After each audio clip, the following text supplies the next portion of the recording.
Chapter 1, Part 6. Bobby went to see for herself and called about it. She was moving the bedroom furniture, and they just moved in July. How dirty can the place be? It won't last, Joanna said. It can't. People don't change that way. Don't they? Bobby said. Around here? What do you mean? Shut up, Kenny. Give him that. Joanna, listen, I want to talk with you. Can you have lunch tomorrow? Yes, I'll pick you up at around noon. I said give it to him, okay? Noon, nothing fancy. Okay. Kim, you're getting water all over the... Walter wasn't particularly surprised to hear about the change in Charmaine. Ed must have laid the Lord down to her, he said, turning a fork of spaghetti against his spoon. I don't think he makes enough money for that kind of setup. A maid must be at least $100 a week these days. But her whole attitude's changed, Joanna said. You'd think she'd be complaining. Do you know what Jeremy's allowance is? Pete said. He's 2 years older than you are, Walter said. This is going to sound crazy, but I want you to listen to me without laughing, because either I'm right or I'm going off my rocker and need sympathy. Bobby picked at the bun of her cheeseburger. Joanna, watching her, swallowed a cheeseburger and said, All right, go ahead. They were at the McDonald's on Eastbridge Road, eating in the car. Bobby took a small bite of her cheeseburger and chewed and swallowed.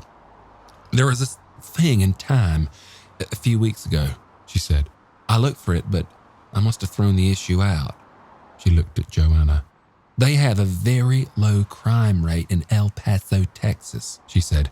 I think it was El Paso. Anyway, somewhere in Texas, they have a very low crime rate, much lower than anywhere else in Texas. And the reason is there's a chemical in the ground that gets into the water, and it tranquilizes everybody and eases the tension. God's truth. I think I remember, Joanna said, nodding, holding her cheeseburger. Joanna, Bobby said, I think there's something here in Stepford. It's possible, isn't it? All those fancy plants on Route 9, electronics, computers, aerospace jump, with Stepford Creek running right behind them. Who knows what kind of crap they're dumping into the environment? What do you mean? Joanna said. Just think for a minute, Bobby said. She fisted her free hand and stuck out its pinky. Charmaine's changed and became a housefrau, she said. She stuck out her ring finger. The woman you spoke to, the one who was president of the club, she changed, didn't she, from what she must have been before? Joanna nodded. Bobby's next finger flicked out. The woman Charmaine played tennis with before you, she changed too. Charmaine said so. Joanna frowned. She took a French fry from the bag between them. You think it's because of a chemical? She said. Bobby nodded. Either leaking from one of those plants or just around, like in El Paso or whatever. She took her coffee from the dashboard. It has to be, she said. It can't be a coincidence that Stepford women are all the way they are. And some of the ones we spoke to must have belonged to that club. A few years ago, they were applauding Betty Friedan. And look at them now, they've changed too. Joanna ate the French fry and took a bite of her cheeseburger. Bobby took a bite of her cheeseburger and sipped her coffee. There's something, said Bobby. In the ground, in the water, in the air, I don't know. It makes women interested in housekeeping and nothing else but. Who knows what chemicals can do? Nobel Prize winners don't even really know yet. Maybe it's some kind of hormone thing that would explain the fantastic boobs. You've got to have noticed. I sure have, Joanna said. I feel pre-adolescent every time I set foot in the market. I do, for God's sake, Bobby said. She put her coffee on the dashboard and took French fries from the bag. Well, she said. I suppose it's possible, Joanna said. But it sounds so fantastic. She took her coffee from the dashboard. It had made a patch of fog on the windshield. No more fantastic than El Paso, Bobby said. More, Joanna said, because it affects only women. What does Dave think? I haven't mentioned it to him yet. I thought I'd try it out on you first. Joanna sipped her coffee. Well, it's in the realm of possibility, she said. I don't think you're off your rocker. The thing to do, I guess, is write a very level-headed sounding letter to the state. What, Department of Health? Environmental Commission? Whatever agency would have the authority to look into it. We could find out at the library. Bobby shook her head. She said. I work for a government agency. Forget it. I think the thing to do is move out, then futz around with letters. Joanna looked at her. I mean it, Bobby said. Anything that can make a house fire out of Charmaine's isn't going to have any special trouble with me. Or with you. Oh, come on, Joanna said. There's something here, Joanna. I'm not kidding. This is Zombieville. And Charmaine moved in July. I moved in August, and you moved in September. All right, quiet down. I can hear. Bobby took a large-mouthed bite of her cheeseburger. Joanna sipped her coffee and frowned. Even if I'm wrong, Bobby said with her mouth full. Even if there's no chemical doing anything, she swallowed. Is this where you really want to live? We've each got one friend now, you after 2 months, me after 3. Is that your idea of the ideal community? I went into Norwood to get my hair done for your party. I saw a dozen women who were rushed and sloppy and irritated and alive. I wanted to hug every one of them. Find friends in Norwood, Joanna said, smiling. You've got the car. You're so damn independent. Bobby took her coffee from the dashboard. I'm asking Dave to move, she said. We'll sell here and buy in Norwood or Eastbridge. All it'll mean is some headaches and bother in the moving costs, for which, if he insists, I'll hawk the rock. Do you think he'll agree? He damn well better had, or his life is going to get mighty miserable. I wanted to buy in Norwood all along. Too many wasps, he said. Well, I'd rather get stung by wasps than poisoned by whatever's working around here. So, you're going to be down no friends at all in a little while, unless you speak to Walter. About moving? Bobby nodded. Looking at Joanna, she sipped her coffee. Joanna shook her head. I couldn't ask him to move again, she said. Why not? He wants you to be happy, doesn't he? I'm not sure that I'm not, and I just finished the darkroom. Okay, Bobby said. Stick around, turn into your next-door neighbor. Bobby, it can't be chemical. I mean, it could, but I honestly don't believe it, honestly. They talked about it while they finished eating, and then they drove up Eastbridge Road and turned onto Route 9. They passed the shopping mall and the antique stores and came to the industrial plants. Poisoner's Row, Bobby said. Joanna looked at the neat, low, modern buildings set back from the road and separated each from the next by wide spans of green lawn. Hewlett's Optics, where Herb Sunderson worked, and Computech, Vic Stavros, or was he with Instatron, and Stevenson Biochemical, and Haig Darling Computers, and Burnham Massey Microtech, Dale Kuba, hiss, and Claude Axhelm, and Instatron, and Reed and Saunders, Bill McCormick, how was Marge, and Vesey Electronics, and Americhem Willis. Nerve gas research, I'll bet you $5. In a populated area? Why not? With that gang in Washington? Oh, come on, Bobby. Walter saw something was bothering her and asked her about it. She said, You've got the Koblenz agreement to do. But he said, I've got all weekend. Come on. What is it? So while she scraped the dishes and put them in the washer, she told him about Bobby's wanting to move and her El Paso theory. That sounds pretty far-fetched to me, he said. To me too, she said. But women do seem to change around here, and what they change into is pretty damn dull. If Bobby moves and if Charmaine doesn't come back to her old self, which at least was... Do you want to move? He asked. She looked uncertainly at him. His blue eyes, waiting for her answer, gave no clue to his feelings. No, she said. Not when we're all settled in. It's a good house, and yes, I'm sure I'd be happier in Eastbridge or Norwood. I wish we'd looked in either one of them. There's an unequivocal answer, he said, smiling. No and yes. About 60-40, she said. He straightened from the counter he had been leaning against. All right, he said. If it gets to be 0-100, we'll do it. You would? She said. Sure, he said. If you were really unhappy, I wouldn't want to do it during the school year. No, of course not. But we could do it next summer. I don't think we'd lose anything except the time and the moving and closing costs. That's what Bobby said.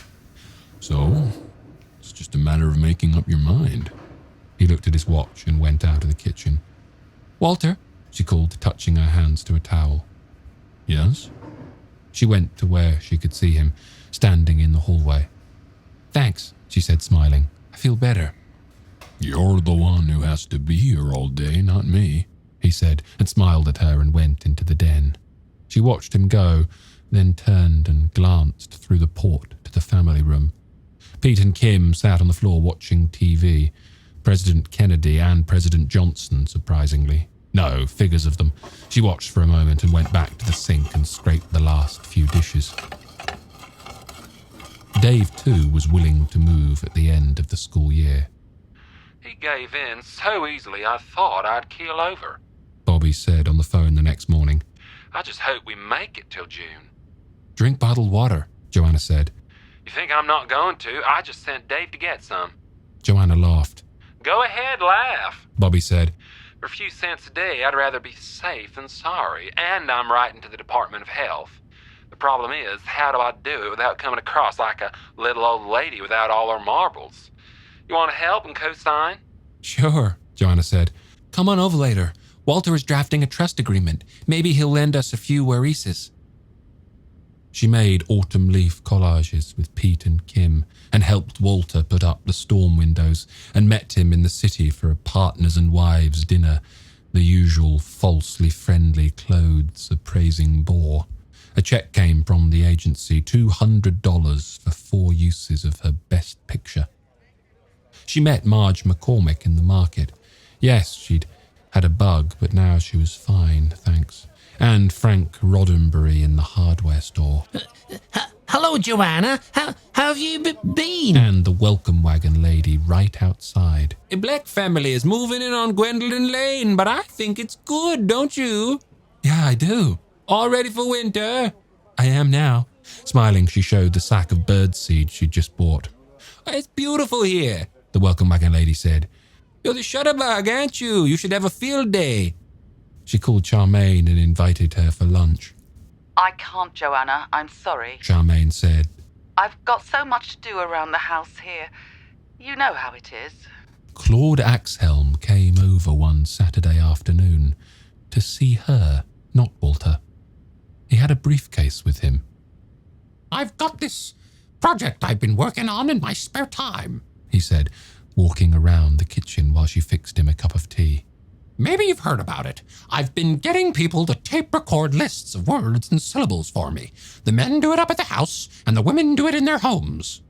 Oh, yeah, she said. They tell me where they were born, he said, and every place they've lived and for how long.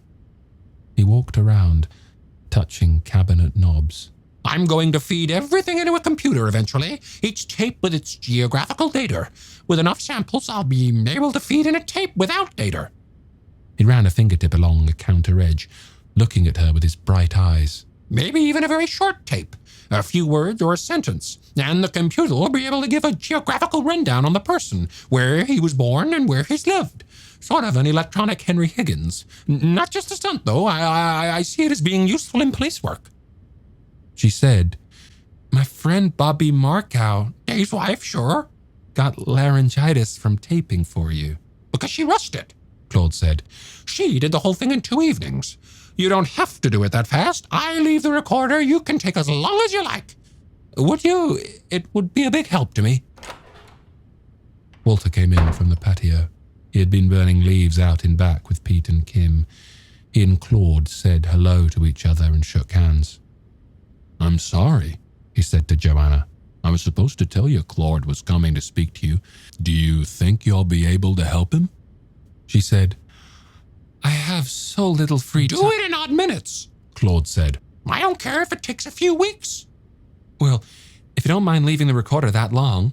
And you get a present in exchange, Claude said, unstrapping his briefcase on the table. I leave an extra cartridge. You tape any little lullabies or things you like to sing to the kids, and I transcribe them onto a record. If you're out for an evening, the sitter can play it. Well, that'd be nice, she said, and Walter said, You could do the Good Night song and Good Morning Starshine. Anything you want, Claude said. The more the merrier. I'd better get back outside, Walter said.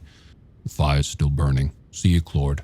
Right, Claude said. Joanna gave Claude his tea and he showed her how to load and use the tape recorder, a handsome one in a black leather case. He gave her 8 yellow box cartridges and a black loose-leaf binder. My gosh, there's a lot, she said, leafing through curled and mended pages typed in triple columns. It goes quickly, Claude said. You just say each word clearly in your regular voice and take a little stop before the next one. And see that the needle stays in the red. You want to practice? They had Thanksgiving dinner with Walter's brother Dan and his family. It was arranged by Walter and Dan's mother and was meant to be a reconciliation. The brothers had been on the outs for a year because of a dispute about their father's estate. But the dispute flared again, grown in bitterness as the disputed property had grown in value.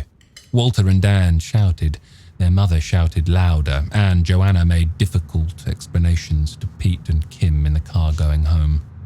She took pictures of Bobby's oldest boy, Jonathan, working with his microscope, and men in a cherry picker trimming trees on Norwood Road.